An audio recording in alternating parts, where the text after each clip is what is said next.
Para saudara yang terkasih, kini kita melanjutkan ke fase anal. Dalam fase anal, yang akan disasar adalah menemukan kemampuan otonomi, yaitu masa otonomi, atau kalau dia tidak berhasil, terjadilah rasa malu atau ragu dalam diri anak. Pada saat ini otot-otot mulai berkembang. Anak mampu meraih, memegang, melempar, memukul, mengambil barang, menahan diri.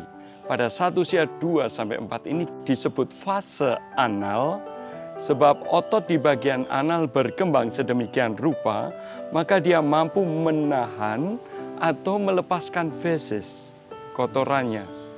Dia mampu menahan lama atau mengeluarkannya. Dia bertindak bebas atasnya.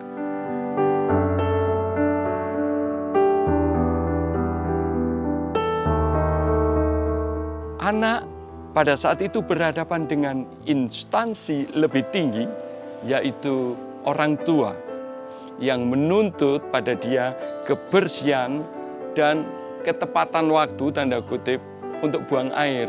Jangan terlalu malam misalnya, atau jangan terlalu pagi, harus kira-kira pas orang tua itu waktunya tepat gitu. Anak mulai muncul rasa bersalah jika tiba-tiba dia melanggar aturan orang tua tentang kebersihan atau tidak tepat waktu. Kenapa kok tidak tepat waktu?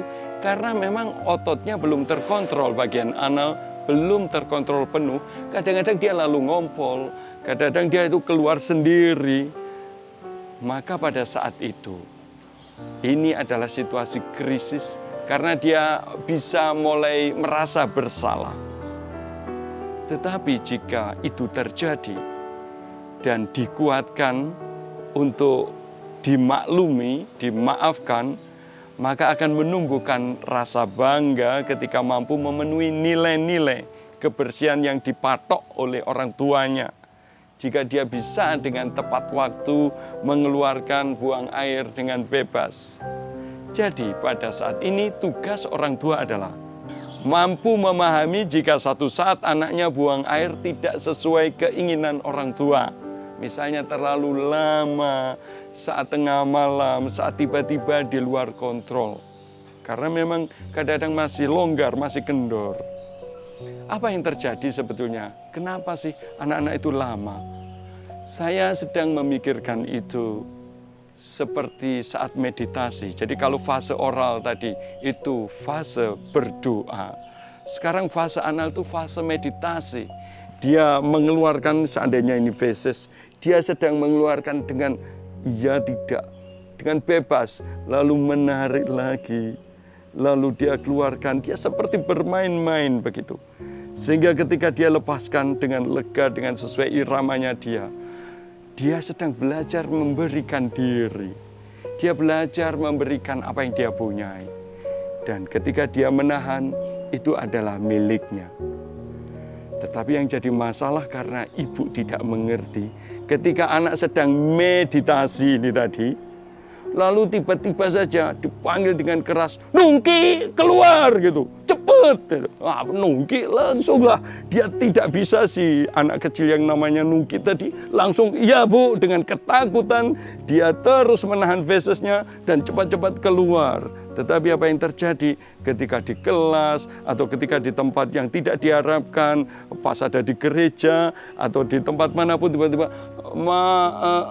karena tadi masih banyak. Dan proses inilah yang sering dialami anak-anak. Itulah sebabnya kenapa toilet mesti terang dan bersih supaya anak-anak aman. Itulah sebabnya kadang-kadang kita bisa memaklumi bahwa ada tempat lain yang belum mempunyai seperti itu. Tetapi mesti dijaga supaya anak-anak bisa buang air dengan nyaman. Inilah fase anal. Karena itu memaklumi anak-anak akan menumbuhkan kegembiraan otonomi. Tetapi kalau di situ banyak olok-olok, banyak marah, banyak kata-kata kasar dialami anak, disitulah lahir benih keraguan, ketakutan, rasa malu. Maka cinta anak dari Tuhan diwariskan oleh keluarganya, oleh mamanya. Jika anak mendapatkan petunjuk yang baik, pemakluman, perhatian, dan juga bisa dimaafkan ketika anak terpaksa buang air tidak tepat pada waktunya.